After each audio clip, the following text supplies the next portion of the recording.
जय श्री श्याम भक्तों, स्वागत है आपका आपके इस चैनल में जिसका नाम है भाव आपकी स्टोरी मेरी। तो भक्तों, आज का दिन बहुत खास है क्योंकि यह वह दिन है जब स्वयं घाटू श्याम बाबा अपने भक्तों की हर सच्ची पुकार सुनते हैं और उनकी हर मनोकामना को पूरी करने का आशीर्वाद देते हैं। कहते हैं साल की 24 एकादशियों में से सबसे ज़्यादा शक्तिशाली एकादशी होती है देवउठनी एकादशी, क्योंकि यह दिन भगवान विष्णु के जगने का दिन होता है और साथ ही बाबा श्याम के भक्तों के लिए कर्ज मुक्ति और धन प्राप्ति का सबसे शुभ योग्य लेकर आता है। भक्तों, अगर आप भी अपने जीवन में आर्थिक संकट, व्यापार में हानि के या किसी भी तरह की परेशानी से जूझ रहे हैं तो यह वीडियो आपके जीवन को बदल सकता है, क्योंकि आज हम आपको बताने जा रहे हैं एक ऐसा अद्भुत और सिद्ध उपाय जिसे अगर आपने देवउठनी एकादशी के दिन सच्चे मन से कर लिया तो बाबा श्याम स्वयं आपके जीवन में कर्ज, दुख और अभाव को दूर कर देंगे। वीडियो को अंत तक जरूर देखें और चैनल पे पहली बार आए तो प्लीज़ चैनल को सब्सक्राइब करना ना भूलें, बेल आइकन को जरूर प्रेस करें। तो भक्तों, वीडियो अच्छी लगी तो वीडियो को लाइक जरूर करें और कमेंट में बाबा श्याम के नाम का जयकारा जरूर लगाइए और बाबा से विनती करें कि हे बाबा मेरे घर आओ, मेरे घर से दरिद्रता को मिटाओ, क्योंकि जब हजारों भक्त एक साथ ही भाव से बाबा को पुकारते हैं तो वह पुकार सीधी घाटू नगरी में पहुंचती है और बाबा अपनी अनंत कृपा बरसाते हैं।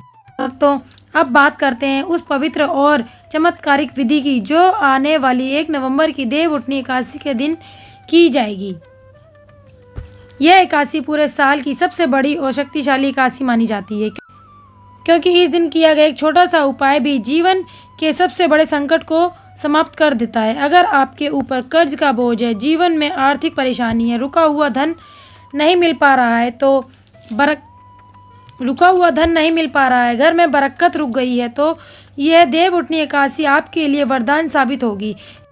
इस दिन की जाने वाली देवउठनी एकादशी पर महाअर्जी विधि को बाबा श्याम के असंख्य भक्तों ने आजमाया है और सिर्फ 11 दिनों में अपने जीवन में चमत्कार देखा है।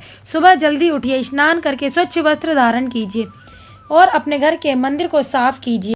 आप मंदिर में दिया जलाकर बाबा श्याम की तस्वीर या मूर्ति के सामने बैठ जाइए। ध्यान रखिए आपका मन पूरी तरह शांत और बाबा श्याम के नाम में लीन हो। अब आपको इन उपायों के लिए कुछ चीज़ें चाहिए। एक नारियल पानी वाला, एक सफ़ेद कागज, एक लाल कलम और एक लाल मोली। ध्यान रहे कि नारियल सूखा नहीं होना चाहिए, उसमें जल होना जरूरी है, क्योंकि वही जल आपकी अर्जी की ऊर्जा को बाबा तक पहुंचाएगा। अब उस सफ़ेद कागज पर अपनी अर्जी लिख दीजिए और आपके जीवन में कौन सी समस्या है, कर्ज, धन की कमी, रुकावट या परिवार में कलेश। फिर नीचे लिखिए बाबा श्याम मेरी अर्जी स्वीकार करें, मेरे जीवन में दरिद्रता और कर्ज का बोझ दूर करें। उसके बाद अपनी मनोकामना भी जरूर लिखिए, जैसे मेरे घर में सुख शांति बनी रहे, मेरा व्यापार बढ़े या मुझे कर्ज से मुक्ति मिले। याद रखिए बाबा श्याम के दरबार में सिर्फ सच्चे मन की मांगी गई अर्जी ही स्वीकार होती है। जब आप अपनी अर्जी लिख लें तो उसे उस नारियल के ऊपर रख दीजिए और लाल मोली से 3 बार नारियल के चारों ओर लपेटिए। यह 3 लपेटे आपके जीवन के 3 सबसे बड़े संकट, धन की कमी, गृह कलेश और मानसिक तनाव को समाप्त करने का प्रतीक है। अब नारियल को दोनों हाथों से पकड़कर बाबा श्याम के चरणों में मन ही मन प्रार्थना कीजिए और कहिए बाबा अब तू जाने, तेरा काम जाने। बाबा जैसे भगवान विष्णु इस दिन जागते हैं, वैसे ही मेरे भाग्य को भी जागृत कर दो, मेरे जीवन से हर अंधकार मिटा दो। फिर उस नारियल को अपने घर के मंदिर में रख दें या यदि संभव हो तो किसी श्याम मंदिर में, विष्णु मंदिर में अर्पित करें। अगर आप घाटू धाम जा सकते हैं तो यह सबसे श्रेष्ठ होगा। वहीं बैठकर बाबा श्याम का मंत्र जाप ओम श्री श्याम देवाय नमः का 108 बार जाप करें। अगर नहीं कर सकते तो कम से कम 11 बार अवश्य करें। हर बार जब आप यह मंत्र बोलें तो कल्पना कीजिए कि घाटू श्याम बाबा आपके सामने बैठे हैं, मुस्कुरा रहे हैं और कह रहे हैं मत डर मेरे भक्त, तेरी अर्जी मैंने सुन ली है। कहा गया है कि इस उपाय को करने के बाद अगले 11 दिनों के भीतर किसी न किसी रूप में धन का आगमन शुरू हो जाता है। कभी रुका हुआ पैसा लौट आता है, कभी कोई पुराना उधार खत्म हो जाता है और कई बार अचानक कोई नया अवसर आपके द्वार पर खड़ा हो जाता है। यह सब बाबा श्याम की कृपा का परिणाम होता है और जब ऐसा होता है तो आप अनुभव करेंगे कि आपके घर का माहौल पहले से शांत, स्थिर और सुखद हो गया है। यह संकेत है कि बाबा श्याम ने आपकी अर्जी स्वीकार कर ली है।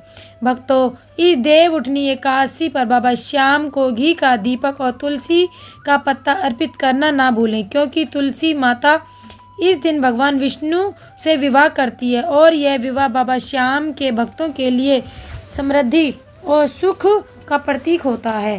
जिस घर में इस दिन तुलसी पूजन होता है उस घर में वर्ष भर लक्ष्मी का वास बना रहता है। जब आप यह अर्जी लगा लें तो बाबा का धन्यवाद जरूर करें, उनके नाम का दीपक रोज जलाएं और हर दिन सुबह उठकर बोलें जय श्री श्याम। आज का दिन बाबा को समर्पित है। देखिएगा धीरे धीरे आपके घर में सकारात्मक ऊर्जा बढ़ने लगेगी और हर रुकावट खुद ब खुद दूर हो जाएगी।